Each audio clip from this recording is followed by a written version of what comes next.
So I've made some background concept thingies.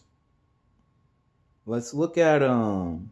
All right, I'm gonna just go through all these background rough things that I made in the order that I made them.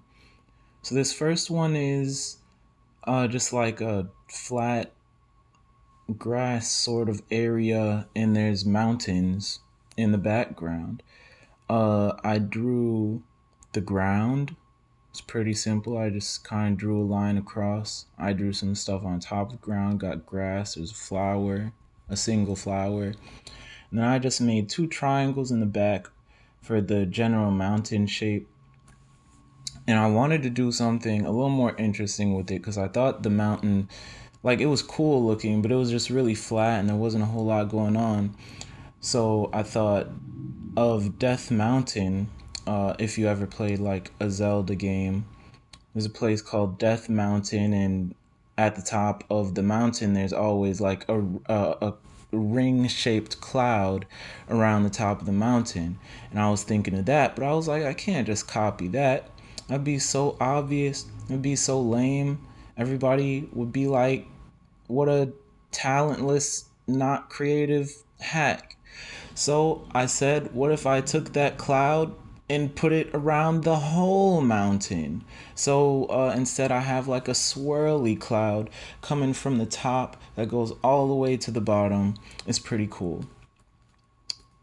Next, I did the forest. No, next I did this bridge. Yes, this bridge. So next I did this bridge, and this I was referencing a picture that was in the treatment and the pitch for this film. It's pretty much the same shape. We got like a hill with the moon on top, but I was like, what would be even cooler if you just had even cooler than the moon on the top of a hill?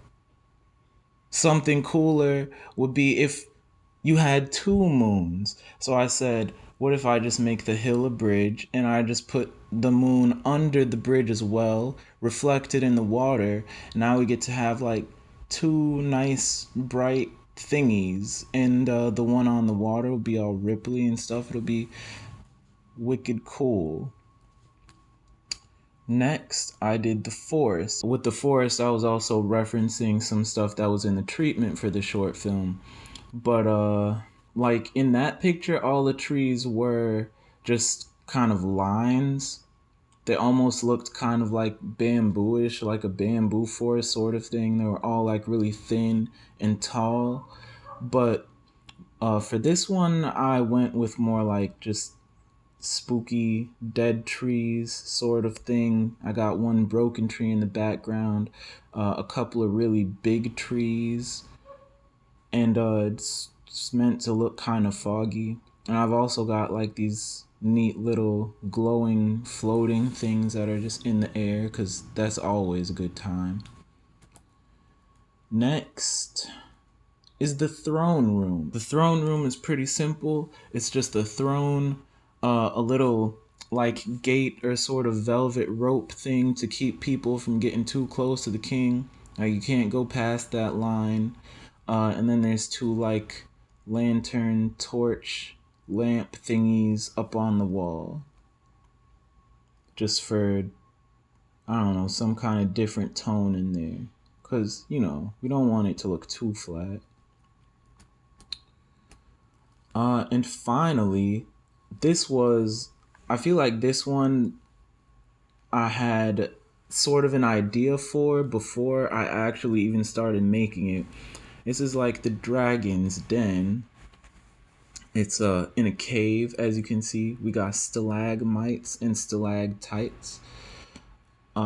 We've got the sort of thing that the dragon will be sitting on. It does kind of resemble a bird's nest, but like in my mind, like I wasn't really thinking of it being made of like sticks and twigs and stuff. It's more like just sharp rocks. It's meant to just be a really threatening sort of area. It's very dark, but then I also added in like the light coming in from the side. That's from the entrance of the cave.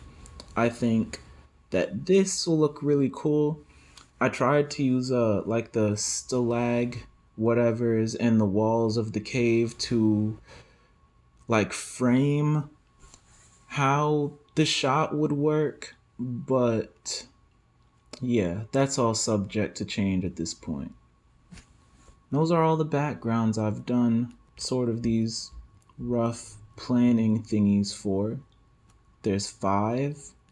I think they look pretty cool. I think the throne room probably could use some work. Like, it's really flat. It's a little bit boring, but I mean, I don't know. Is that a bad thing? It's like, I think it could work for what it's for. Like, my idea with the throne was that it's really tall and on one side of the screen. So, like, and then the other person who's standing on the other side of the screen, like I have the velvet rope right in the middle dividing the two sides, and then I have the other person will be standing on the other side of the rope, and they'd be way smaller than the throne on the other side. But then, like, that kind of parallels the part over here in the dragon's den, where the dragon will be on the opposite side, way bigger than anyone else in the cave. And, like, it's got, this big, like, really in your face, spiky, thrown dragon chair thingy, and everyone else, or at least just the adventurer or whatever, in the cave would just be really small in comparison.